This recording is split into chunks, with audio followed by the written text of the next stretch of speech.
my name is John Lawrence. I am a member of the Red Dragon Canoe Club. I am also a former Commodore of the club and held the post of quartermaster for some years when I was residing in Burlington. Yeah, my principal role in the restoration projects, which we've successfully been granted over the past couple of years, has principally been the grant writer, but I want to stress that I've been working together with a team of very dedicated people, and by no means have been clearly not the sole person involved with these grants, but I have written them, and I'm also by profession an archaeologist, and I've performed some of the archaeological investigations and documentation that we have been doing as part of our grants awards over the past couple of years. Well, the decision was really made for us by the mansion and the property itself. It was really a question of do or die, and that sounds dramatic, but the situation was fairly dire at the club. The mansion building was built in 1870. It became the loving home of the Red Dragon Canoe Club in the 1920s. But certainly by the start of this century, the physical fabric of the mansion and a number of the outbuildings as well had deteriorated to the point where it was well beyond the financial means of the club or any of its members to repair it. And to give a graphic example, when I joined the Red Dragon Canoe Club in 2010, there were buckets on their stairwells, second and third floors of the mansion to capture the rainwater that was coming through the roof prodigiously, all the way from the third floor down to the first floor. And so the decision to embark on the search for funding to repair first and foremost the roof was undertaken in 2015, 2016. 2016, we obtained funds from the 1772 Foundation to restore the slate mansard roof to the main building, as well as some porch roofing. That included the gutters, soffits, woodwork. It was a very comprehensive project that really saved the building. Once we had stuck our finger in the dike and stopped the water, and we got a taste of what we could, what was possible to do, the next steps were several. We took, again, additional funding to then begin to restore the damaged parts of the interior of the mansion house. And that was, as you mentioned, restoration of windows, repainting of shutters, cleaning of woodwork, replastering, painting. It was extensive. There are several outbuildings that contribute to the National Register listing of the property that were, in some cases still are, in dilapidated condition. Our most notable project was the restoration in 2018-19 of the, as we love to call it, the five-hole privy, which was, as we discovered, I did an archaeological investigation of it when the restoration was going on, would have been built at the same time as the house. It was divided, or is divided, into two separate sections, one with each with its own door, one half for women, the other half for men. And it was essentially laying on the ground when I became involved with the club in around 2010, and has been restored, completely restored. It's not functional, but it's restored. We got a grant, thank you very much, from Burlington County to digitize and catalog our archives and our photographs as a means for creating more up-to-date and interesting exhibits for visitors to the club as part of the overall preservation project. And we have several grants in the pipeline as well to continue restoration of the main building, which would include painting, restoration of the third floor, and a restoration of a 1930s bungalow, which is also on the property.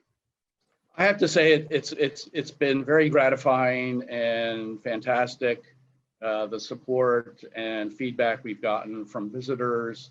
And I do want to point out as well the support and we've received from the town of Edgewater Park and from our immediate neighbors, so most notably Sam Allen and his wife, Senator Diane Allen, who are next door neighbors and have been, I think, very glad to see the property brought back to its, or in the process of getting back to its former glory. And I can say that, having restored the physical property has really given the Shipman Mansion Foundation, as well as the club itself, a great deal of confidence in expanding our programming and activities that we carry out, such as the summer concert series and the fall lecture series.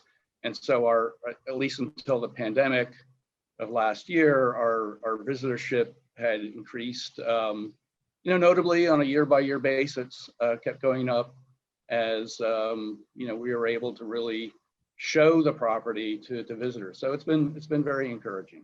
My take on its importance is as a vehicle for educating the public at large at their own history.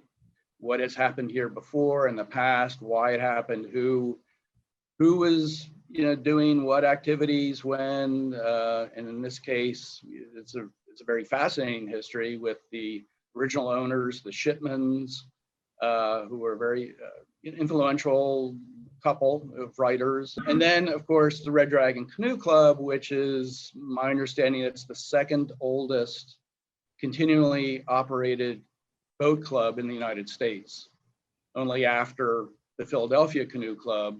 And there's amazing stories there as the activities of the club members in terms of recreational boating and what life was like in the 19th and early 20th centuries, and which, most of which is lost to people today. This is, I'm not sure how many typical mansion buildings along the stretch of the Delaware River are available and open to the public to view, but this is certainly one of them that people can come get a taste of what life was like over the past 150 years. And this is, for me, the trickiest question, because I certainly don't want to leave anyone out of the innumerable people who have contributed to our success.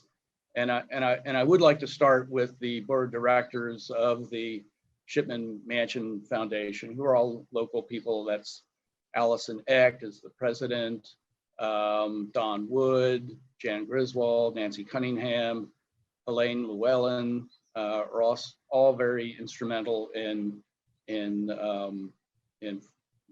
obtaining the grants and then doing the work that needs to be done to have these restoration projects successfully completed.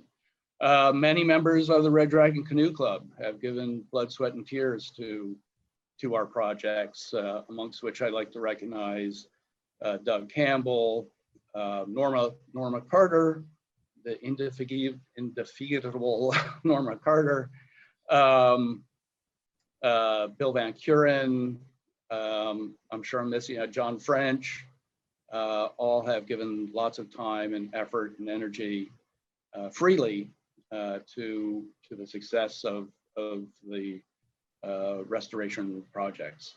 In terms of professional and craftsman assistance, many local companies, or at least to the Philadelphia area, have been instrumental in this, amongst which I like to include Margaret Westfield, who got the property on the National Register of Historic Places to begin with and made the foundation as a nonprofit possible, and also is instrumental in suggesting sources of funding for these restoration projects. We have Philip Scott, historic preservationist, who guided our roof restoration project to successful completion and continues to work with us on restoration of some of these outbuildings. Hertz Construction did the roof. They did an excellent job with the money we had available. Ahern Painting has been phenomenal and really brought out the shine on the interior of the building, and we hope will help us get the exterior painted. Long Neck Partners, that's who did the restoration of the privy. Again, Norma Carter, Amoy Goldman, and Dave Weinberg, who worked on the digitation process of or project for the archives. You know, they're just some of all the people. Pat and Bob Medeiros, also of the Red Dragon Canoe Club, who have you know, given lots of time and energy to the activities of both the club and the foundation. So I hope I haven't missed anybody.